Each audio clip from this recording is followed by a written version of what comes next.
made this video a while ago. However, now that the copyright strike is up, I figured I'd try again. This time though, I'm taking a lot of precautions. The video even got taken down on Vimeo, which I thought that was the whole point of Vimeo, is that you didn't have to deal with that kind of stuff. I guess Warner Brothers hates for me to talk about this episode in color for some reason. So, to my dismay, this review will be in black and white, like the others. I'm hoping this time the video will stick, or if there is a dispute, that'll only get ads rather than a takedown. Hope you enjoy.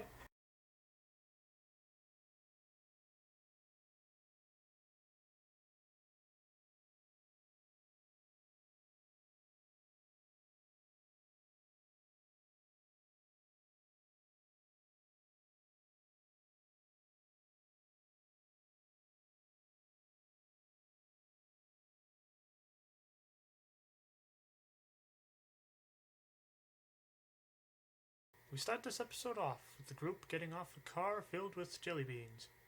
While Atticus is getting these jelly beans out of his fur, Tulip helps out with a pocket knife? Where did she get this from? I will admit, when she was packing in the beginning, you don't really see everything she puts in her bag, but why would she bring a knife to a game design camp? Or maybe she picked it up from one of the other cars? Who knows? They then proceed to the chrome car. I'm going to go off on a little tangent here. There was a book I read when I was really young called Juniper. The basic idea is that the title character, Juniper, lived in a clear glass egg where everything reflected. Being surrounded by statues, he is quite lonely, so he braves a very steep and slippery hill to find another bunny living in the egg. Why do I bring this up? The basic idea of that clear egg looks a lot like this car to me. The group not only enjoys the slick surface of the car, but the odd reflections along the way. Then they come to the door, only to find it locked. While remembering how other cars opened, Tulip looks down to find her reflection looking displeased with her. To her amazement, the reflection is sentient. There's a small line here that sticks with me. Tulip apologizes for picking her nose at this reflection. If this were real, I can only imagine the horror stories some reflections would have in, say, a public restroom. I have a feeling this review is going to have a lot of tangents in it. To get back on track, Reflection Tulip, which I will call Juniper for ease, says that they will have to switch places, and then open the door together. Atticus is a little reluctant, but Tulip switches. The door is opened, however, Juniper does not want to switch back. Rather, she wants to live her own life. Just then, Tulip thinks, if Juniper is another person, perhaps the Atticus and the 1-1 reflection are other people too, so she talks to them. They don't come up as much as Juniper, but I will name them anyways. The Atticus reflection will be Finch, and 1-1 should be 2-2. 2-2 states that he has called the Reflection Police to stop Juniper. They pull up in 2 armored trucks. The first takes Finch and 2-2 away, while the other drops off 2 noir-looking detectives. I find this kind of hilarious. I was just watching Casablanca before watching this episode, so it seems to kind of fit with the same general theme of cinema from the 40s. The detectives refer to Tulip as Tulip Prime, and Juniper as a sliver. There's some dragnet-like speech between the 2 detectives when Tulip is dragged into the truck. I don't want to see them really kill Juniper. As they drive towards Juniper, Tulip unlocks the door.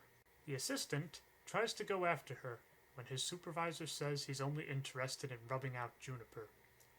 They get suited up for the job, which involves gloves and a new face. I don't know what that's supposed to be a reference to. Before they can get to Juniper, Atticus and 1-1 distracts them.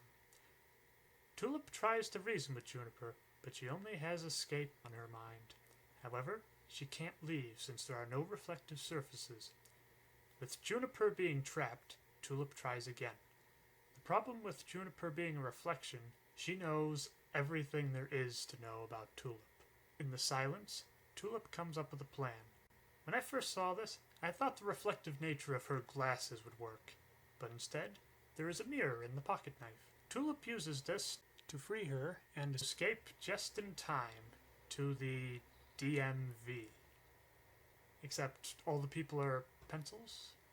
While Tulip apologizes for the first car Juniper seeing being so boring, she is just happy to be out. Tulip invites her to come along, but she wants to live her own life.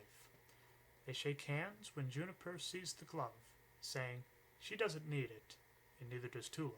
What really matters is what Tulip thinks rather than the train. They part ways when Tulip takes off the glove. I know the contrast is pretty bright, but trust me when I say that the number has gone down to 3. This is where the episode ends. This, I'd say, is a pretty good contender to the Cat's Car. I find it weird, but I think the show is at its best when the focus is on Tulip's mundane life rather than the fantastic train. I think it's because we know a lot more about the train than we do about Tulip. I also loved the aesthetic of the chrome, as well as this concept of reflections. It's bizarre, but in a believable way. With the next episode being the ball pit car, I'm curious to see how they will make this interesting. Especially after just having a car with really no color to it. I hope you'll join me then.